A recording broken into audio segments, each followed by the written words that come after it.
بسم الله الرحمن الرحيم. waxaa magacayga la yiraahdaa Taahir Jamac Diiriye oo ku magac dheer Laangara oo Rable. waxaan ahay gudoomiyaha ururka naafada gobolka Saraar. halkan waxaan kula kulannay aan ka hadlaynaa baaq aan u soo jeedinayna xukuumadda iyo beesha caalamka. waxaan nahay dad naafa oo disable oo ku nool gobolka Saraar. oo aan ka helin xag xukuumadeed iyo xag hay'adeed madax bannaan midnaba aan waxba ka helin. marka waxaan ka codsanaynaa madaxweynaha Jamhuuriyadda Somaliland maadaama uu waxqabad ku suntanaa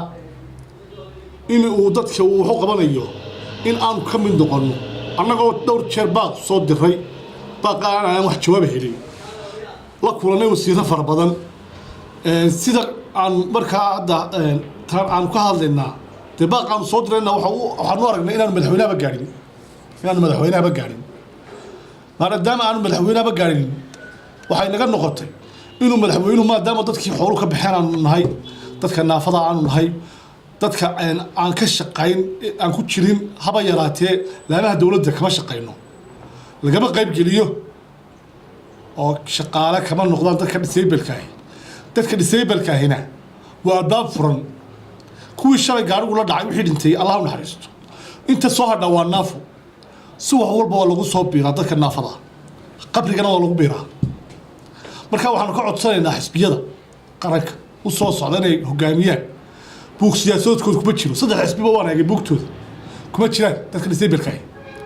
dadka naafada maadaama aan dadka disableka ku jirin asxaabta buug siyaasadeedkoodii waxaan leenahay dadka naafada waa in ay midoobaan si ay ugu yeeshaan baarlamaanka cid golaha guurtida cid golaha wasiirada cid waa in ay dadka naafada codkooda uu noqdaa cod iyaga ay cid iskaga soo saaraan waayo laxaadka qaba marka aanu codayno wuu naga sii jeestaa ama wuu naga dheereeyaa wajanti taasi waa tag keentay inaanu u soo jeedino baaq bulshada caalamka aanu ka codsano kaalmo degdega waayo xooluhu naga baxeen dad Italian ma lihin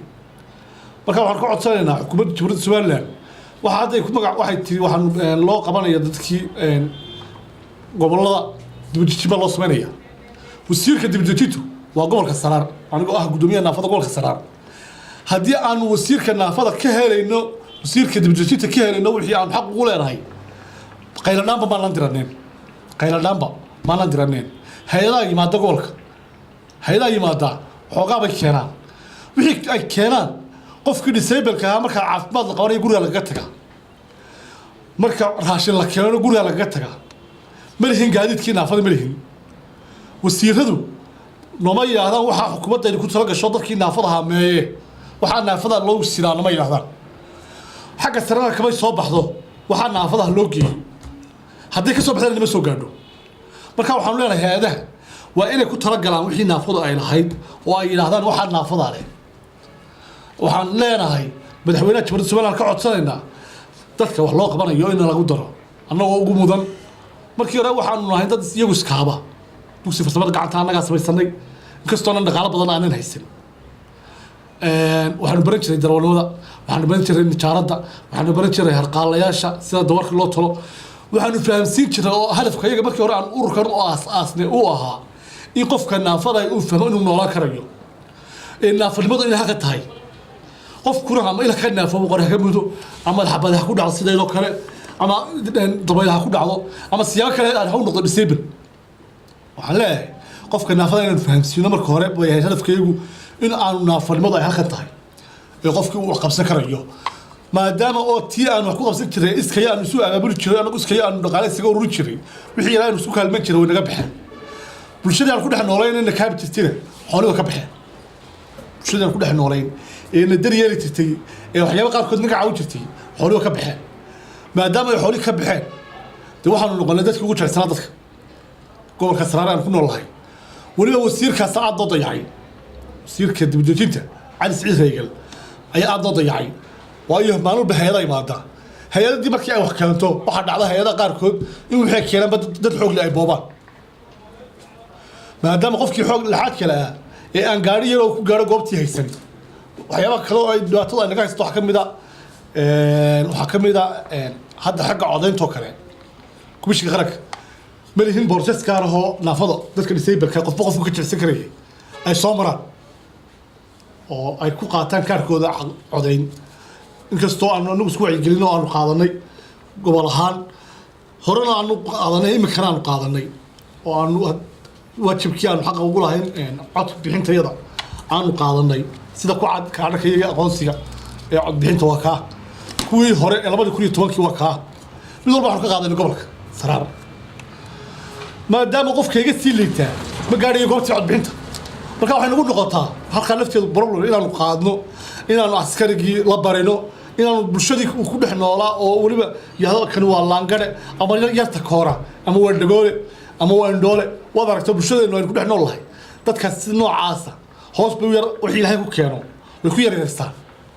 taa lafteeda waa taa nagu kaliftay inaanu dadka fahamsiino naafada ama disableka in naafanimadu ay halkan tahay marka waxaan ku aasaasnay ururka dad naafa oo lixaad ka naafa iminka naafada disablekii ay ka koobnaa dadka disableka qaybi ka koobnaa oo kale waynu ka koobannahay waxaa nagu jiray noolayaashii waxaa nagu jiray dhagoolayaashii ma helo macallimiin ma helo waxbarasho khaas noo gaara marka waanu inaga soo koobayna waxaanu halkan kaga faa'iidaysanaynaa hay'adaha waxaanu ka codsanaynaa gargaar degdega madaxweynaha jamhuuriyadda Soomaaliya waxaanu ka codsanaynaa ummadda xil baad u haysaa kuwaad xilka u haysana ka mid baanna waana lagu weydiin doonaa qof kasta xilka uu hayo waa la weydiin doonaa naarta qiyaamee inuu dadka naafada hoos u eego baan ka codsanaynaa oo baaq ayagaasi u gaadho kuwa soo socda ee asxaabta ah ee aan buugsiyaasadoodkooda aanu ku jirin dadka naafada saamigii aanu ku leenahay inay iyaguna dib isugu noqdaan baan ka codsanaynaa oo saamigii aanu ku leenahay ay qolo waliba ay miiska saarto oo ay caddayso caalamkana ay u bandhigto والسلام عليكم ورحمة الله وبركاته